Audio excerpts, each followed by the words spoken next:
يا أيها الذين آمنوا أنفقوا مما رزقناكم من قبل أن يأتي يوم لا بيع فيه ولا خلة ولا شفاعة والكافرون هم الظالمون. الله لا إله إلا هو الحي القيوم لا تأخذه سنة ولا نوم له ما في السماوات وما في الأرض. من ذا الذي يشفع عنده إلا بإذنه يعلم ما بين أيديهم وما خلفهم ولا يحيطون بشيء من علمه إلا بما شاء وسع كرسيه السماوات والأرض ولا يؤوده حفظهما وهو العلي العظيم. اوپر دو آیتیں ذکر ہوئی ہے، اجمالی طور پر ان میں دو باتوں کا تذکرہ کیا گیا۔ ایک آیت کریمہ ہے وَقَاتِلُوا فِي سَبِيلِ اللَّهِ وَاعْلَمُوا أَنَّ اللَّهَ سَمِيعٌ عَلِيمٌ، اور دوسری آیت کریمہ ہے مَنْ ذَا الَّذِي يُقْرِضُ اللَّهَ قَرْضًا حَسَنًا وَيُضَاعِفُهُ لَهُ أَضْعَافًا كَثِيرًا۔ ان دو آیتوں کے اندر دو حکموں کا حکم کیا گیا ہے۔ ایک تو راہ خدا میں اپنی جان کو خرچ کرنا، اور دوسرا حکم جو ہے راہ خدا میں اپنے مال کو خرچ کرنا۔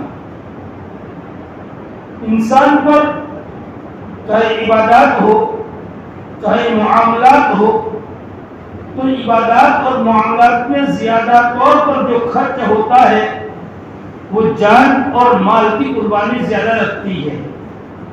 نماز میں جان کی قربانی لگتی ہے، روزے میں جان کی قربانی لگتی ہے، زکوٰۃ میں مال کی قربانی لگتی ہے، حج میں جان اور مال دونوں کو قربانی لگتی ہے۔ اسی طریقے سے عبادات اور معاملات کے بہت سے ایسے امور ہیں جہاں پر مال خرچ کیا جاتا ہے۔ اس لیے پیچھے جو تذکرہ ہوا اس میں اجمال کے ساتھ اس کی تفصیل فرمائی کہ جان کو اللہ کے راستے میں خرچ کرنا چاہیے، جہاد فی سبیل اللہ میں اپنے جان کو خرچ کرنا چاہیے۔ اب دوسری آیت کی تفصیل یہاں سے بیان فرمائی جا رہی ہے، اور چونکہ مال زیادہ خرچ ہوتا ہے، عبادات میں بھی مال کو خرچ کرنے کا حکم ہے، معاملات میں بھی بہت سے موقعوں پر مال کو خرچ کرنے کا حکم ہے، اس لیے انفاق فی سبیل اللہ، اللہ کے راستے میں مال کے خرچ کرنے کی تفصیل قرآن کریم کھول کر بیان فرماتے ہیں۔ یا ایھا الذین آمنوا، اے ایمان والو، انفقوا مما رزقناکم من قبل، خرچ کرو اس میں سے جو ہم نے تم کو دیا، من قبل ان یأتی یوم، قبل اس کے کہ وہ دن آئے، لا بیع فیہ، کہ اس دن میں نہ تو خرید و فروخت ہوگی، ولا خلت، اور نہ دوستی ہوگی، ولا شفاعت، اور نہ سفارش ہوگی، والکافرون هم الظالمون، اور کافر لوگ ہی ظالم ہیں۔ اس آیت کریمہ کے اندر اللہ تبارک و تعالی نے ایمان والوں کو مخاطب کر کے فرمایا اے ایمان والو، ہم نے تم کو جو دیا ہے اس میں سے خرچ کرو۔ معلوم ہوا کہ مال اللہ کا عطیہ ہے، اللہ کا دیا ہوا مال ہے، ہم جو خرچ کرتے ہیں یہ گویا اللہ تبارک و تعالی نے دیا ہے، اسی میں سے خرچ کرتے ہیں۔ اللہ آگے فرماتے ہیں من قبل ان یأتی یوم، اس دن کو آنے سے پہلے جس دن میں نہ تو خرید و فروخت ہوگی، نہ دوستی ہوگی، اور نہ کسی کی سفارش کام آئے گی۔ وہ کون سا دن ہے؟ یعنی قیامت کا دن آنے سے پہلے راہ خدا میں اپنے مال کو لٹاؤ، جس صورت میں ہو اللہ کے راستے میں، زکات کی شکل میں ہو، کسی غریب فقیر مسکین کی مدد کر کے ہو، صدقہ فطر کی شکل میں ہو، اللہ کے راستے میں اپنے مال کو خرچ کرو۔ قیامت کے دن آنے سے پہلے من قبل ان یاتی یوم، جب وہ دن آئے گا تو اس دن کے اندر نہ خرید و فروخت کام آئے گا۔ انسان کے دل کے اندر بہت سی مرتبہ یہ سوچ ہوتی ہے کہ چلو ابھی تو کچھ خرچ کرنا نہیں ہے، لیکن وقت آئے گا موت کے بعد ہم کسی سے خرید فروخت کر لیں گے اور مال لے لیں گے اور اس وقت تک مال خرچ کر ڈالیں گے۔ تو اللہ تبارک و تعالیٰ فرماتا ہے کہ دنیا کا عمل ہے، یہاں جو کچھ کرنا ہے کر لو، آخرت کا دن قیامت کے دن میں یہ لین دین نہیں ہوگا، یہ بدلہ وہاں نہیں چلے گا۔ کسی کے دل میں یہ ہے کہ چلو دوستی کام آئے گی، جس طریقے دنیا کے اندر انسان کی زبان پر عام متن دو بول چلتے ہیں، ایک بول تو چلتا ہے کہ پیسہ ہوتا ہے تو سب کچھ ہوتا ہے، سب کام بنتے ہیں، کیا نہیں بنتا ہے؟ پیسہ لاؤ سارے کام بن جاتے ہیں۔ تو اللہ نے اس کی نبی فرمائی لا بھائی، وہاں بدلہ اور لین دین وہاں نہیں چلے گا۔ دوسری زبان پر ایک بات یہ آتی ہے کہ تعلقات، کہ جس کے تعلقات وسیع ہوتے ہیں اس کی پہنچ بھی وسیع ہوتی ہے۔ جو پیسوں سے کام نہیں بنتا وہ دوستی اور تعلقات سے کام بن جاتے ہیں۔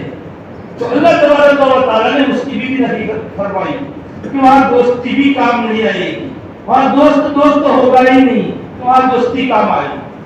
تیسری بات ولا شفاعت، چلو کوئی سفارش کر دے گا، لین دین بھلے نہیں، دوستی نہیں، لیکن کسی کو رحم آ جائے اور کوئی سفارش کر دے تو اللہ تبارک و تعالیٰ نے اس کی بھی نفی فرمائی کہ وہاں سفارش بھی نہیں چلے گی، نہ لین دین، نہ دوستی، نہ سفارش۔ مطلب یہ ہے کہ چھپنے کے جتنی راہیں تھی ان تمام راہوں کی اللہ تبارک و تعالیٰ نے نفی کر دی۔ اس لیے وہ دین آنے سے پہلے یعنی اس دنیا کے اندر جو کرنا ہے وہ کر لو، مال کی محبت اور جان کی محبت سے دور رہو، اس سے بچو تاکہ نیک کام کرنا آسان ہو۔ اس لیے کہ جان کی محبت اور مال کی محبت انسان کو بہت سارے گناہوں کے اندر مبتلا کر دیتا ہے، اور اگر یہ جان کی اور مال کی محبت سے دوری ہو، اس سے بچے تو بہت سے نیک کام کرنا انسان کے لیے آسان ہو جاتا ہے۔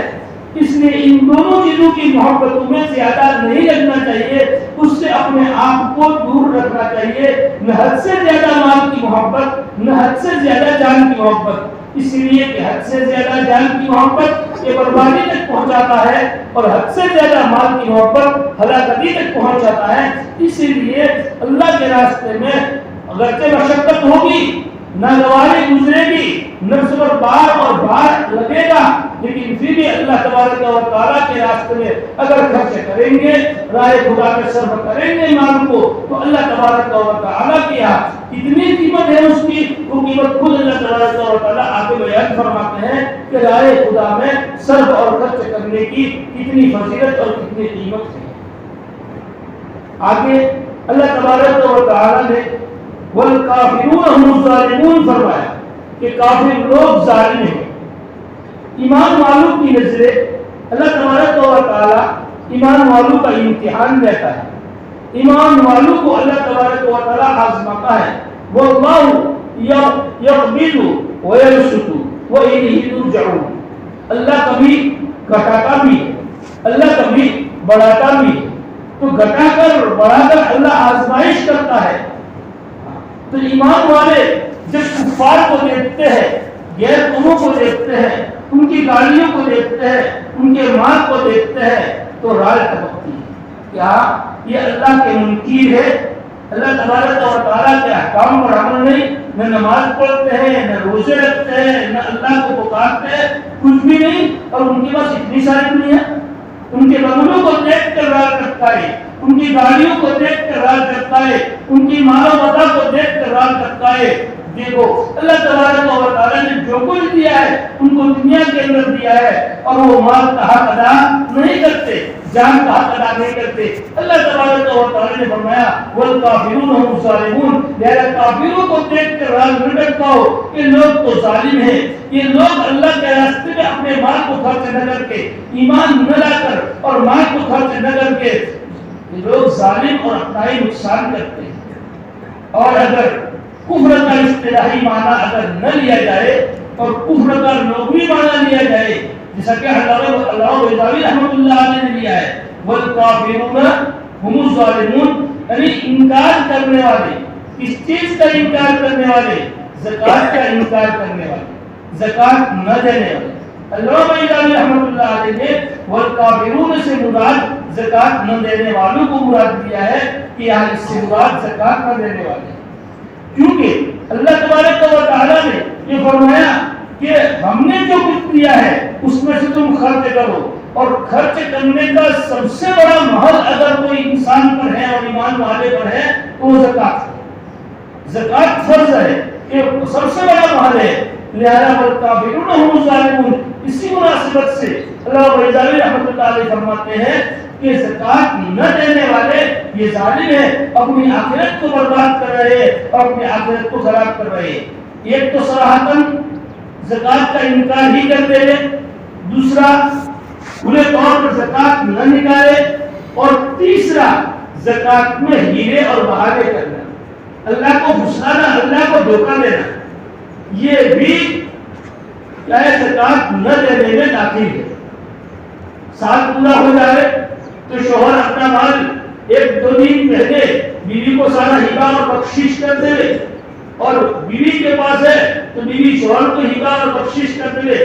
یہ تبادلہ ہیرا پھیری کہ اللہ تبارک و تعالیٰ کو پھسلانا اور دھوکہ دینا ہے. یہ اللہ تبارک و تعالیٰ سب کچھ جانتا ہے. اللہ جیسے دینا جانتا ہے، اللہ لینا جانتا ہے. اللہ تمہارے ڈھکوسلے جو ہے، اللہ تبارک و تعالیٰ تمہارے لیے ہیرا پھیری ہے. منٹوں میں کروڑ پتیوں کو اللہ نے کروڑ پتی بنا دیا ہے. اس سے ہمیں سبق لینا چاہیے، اور اللہ کا جو فریضہ ہے، اللہ کا جو حکم ہے، خوش دلی کے ساتھ ہمیں ادا کرنا چاہیے. اللہ ہمیں اس کی ادائیگی کی توفیق عطا فرمائے. اس کے بعد آیت کریمہ بڑی اہم آیت کریمہ ہے، جس کو قرآن کریم کی آیتوں کی سردار کہا گیا ہے. حدیث شریف میں جس کو آیت الکرسی ہم کہتے ہیں، آیت الکرسی کہا گیا ہے. حدیث شریف میں اس کے بڑے فضائل وارد ہوئے. حضرت صلصال اور حضرت علی رضی اللہ تعالی عنہما سے مرفوعاً روایت ہے. وہ فرماتے ہیں کہ جو شخص ہر فرض نماز کے بعد آیت الکرسی کو پڑھے گا، ہر فرض نماز کے بعد آیت الکرسی پڑھے گا تو موت کے علاوہ ہر چیز سے محفوظ رہے گا، اور جنت میں جانے کے لیے صرف موت ہی اس کے لیے حائل ہوگی. موت جیسے ہی آئے جنت کی نعمتوں کو لوٹنا شروع ہو جائے گا، جنت کی راحتیں اور جنت کی آسائشیں جو ہے اس کو ملنی شروع ہو جائے گی. دوسری روایت میں آیا ہے کہ جو شخص آیت الکرسی پڑھے گا تو شیطان سے اور مکروہات سے محفوظ رہے گا، شیطان اس کو نقصان نہیں پہنچا سکتا.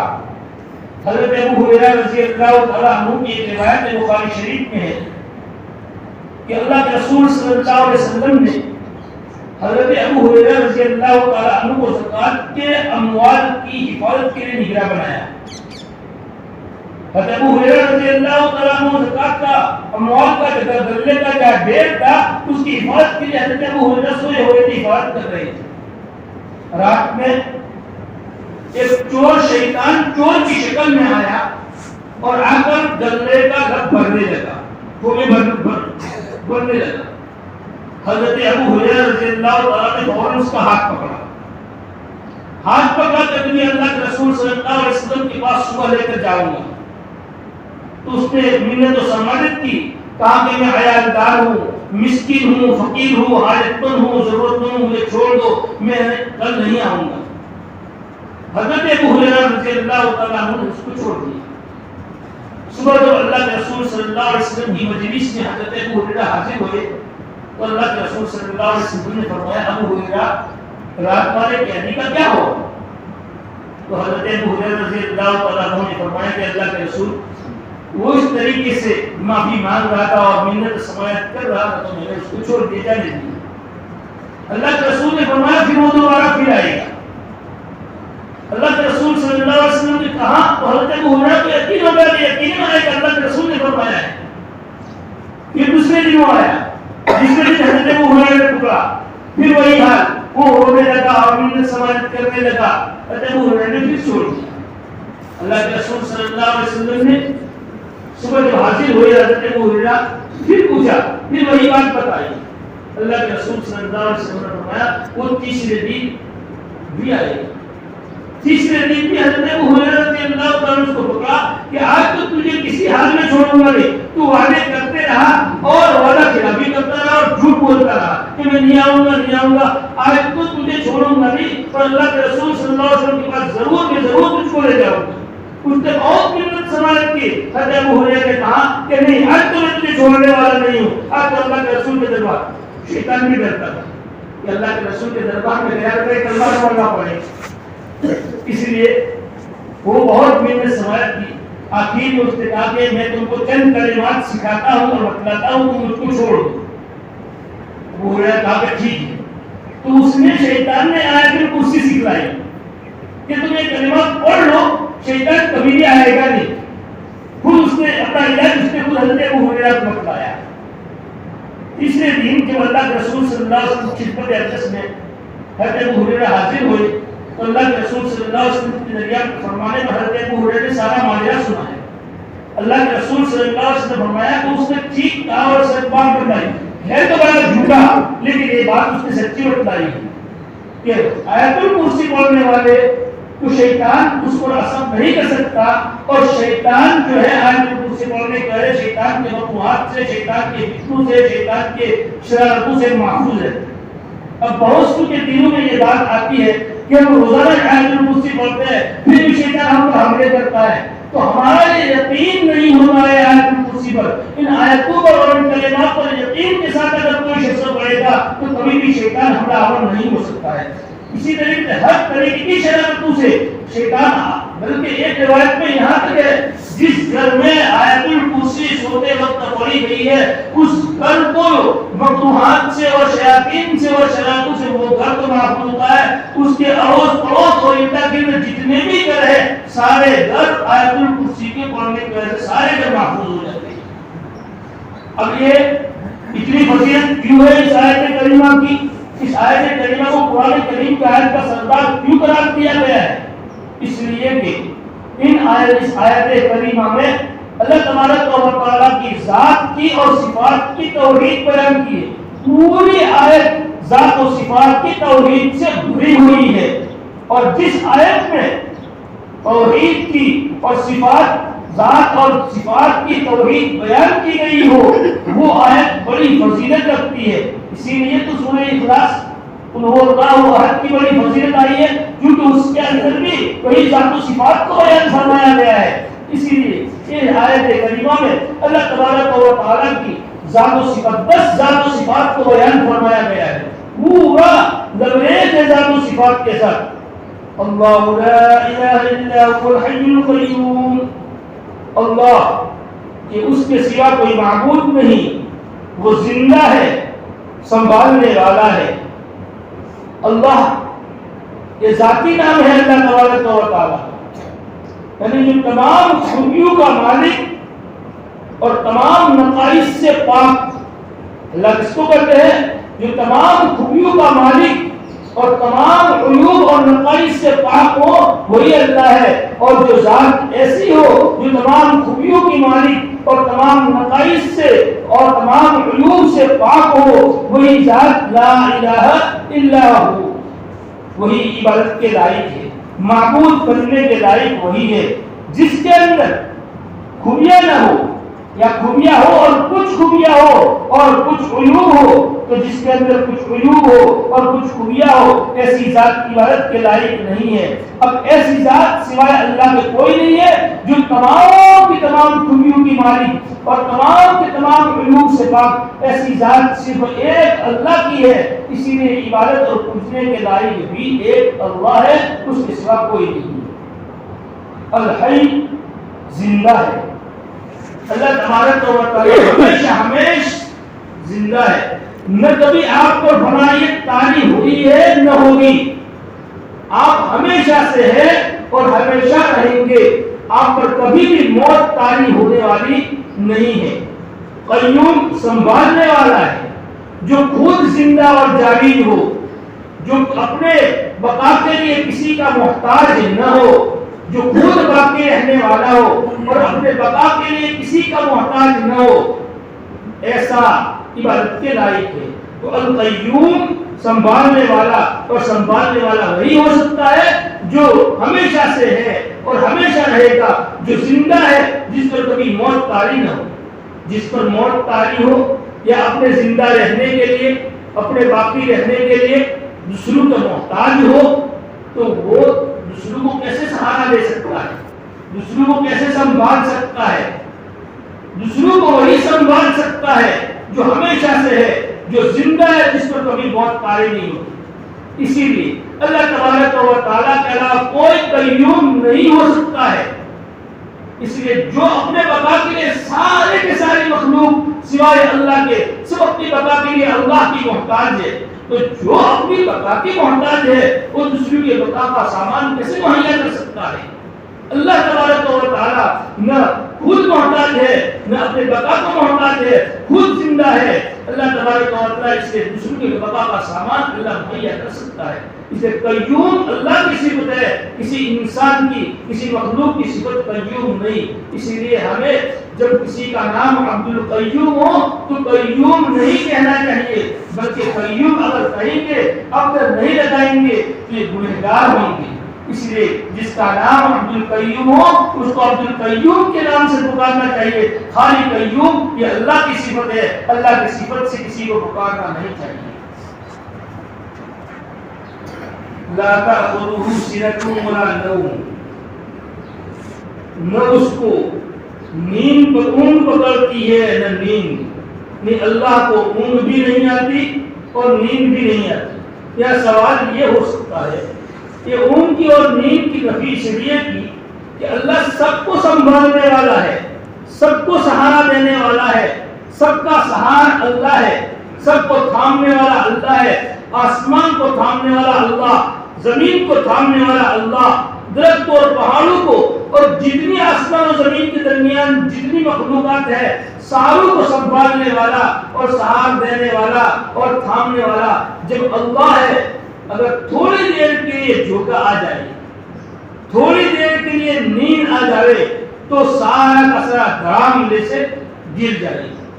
ہمارے ہاتھ میں اگر کوئی پلیٹ پکڑائی گئی ہو اور کوئی پکڑنے کے لیے کوئی چیز دے دی گئی ہو اور ہمیں جھوکا ہے تو جیسا ہی جھوکا ہے تو وہ پلیٹ کیا ہو جائے گی؟ سیدھی گر جائے گی ہمارے ہاتھ سے۔ جو سنبھالنے دیا تھا، پکڑنے دیا تھا، وہ سارا ٹوٹا پھوٹا، نیند آئی تو گیا۔ اب یہ سوال کہ اللہ پورے عالم کو، اتنے ساروں کو سنبھالنے والا ہے تو تھکے گا، اور اتنا اللہ تبارک و تعالیٰ کو جب تھکن اور تھکاوٹ محسوس ہوگی تو نیند کا گنگا ہو جائے گا۔ انسان جب بہت زیادہ کام کرتا ہے تو جھوکے آنے لگ جاتے ہیں نیند آنے تھکاوٹ کی وجہ سے۔ تو فرمایا کہ اللہ تبارک و تعالیٰ کی یہ صفت نہیں ہے کہ اللہ کو اونگ آوے۔ اللہ کو نیند کے ابتدائی احوال جو جھوکے اور اونگ آتی ہے وہ بھی نہیں آتی ہے، تو نیند کا آنا تو کہاں رہا؟ اونگ تک نہیں آتی ہے تو نیند کا آنا کہاں رہا؟ نیند نہیں آتی تو اللہ کو نیند تو کیا اونگ بھی اللہ تبارک و تعالیٰ کو نہیں آتی۔ جب نہ نیند آتی ہے نہ اونگ آتی ہے تو اللہ تبارک و تعالیٰ سب کو صحیح طریقے سے، صحیح ڈھنگ سے، پورے طور پر اللہ سب کو تھامے ہوئے ہیں اور سب کو سنبھالے ہوئے ہیں۔ یہ اللہ تبارک و تعالیٰ کی چند صفات کا بیان فرمایا گیا ہے۔ اللہ تبارک و تعالیٰ ہم کو اس آیت الکرسی کی پابندی کے ساتھ پڑھنے کے توفیق عطا فرمائے، اور جو صفات اللہ تبارک و تعالیٰ نے اس آیت کریمہ بیان فرمائے ہیں اس پر ہمیں یقین نصیب فرمائے۔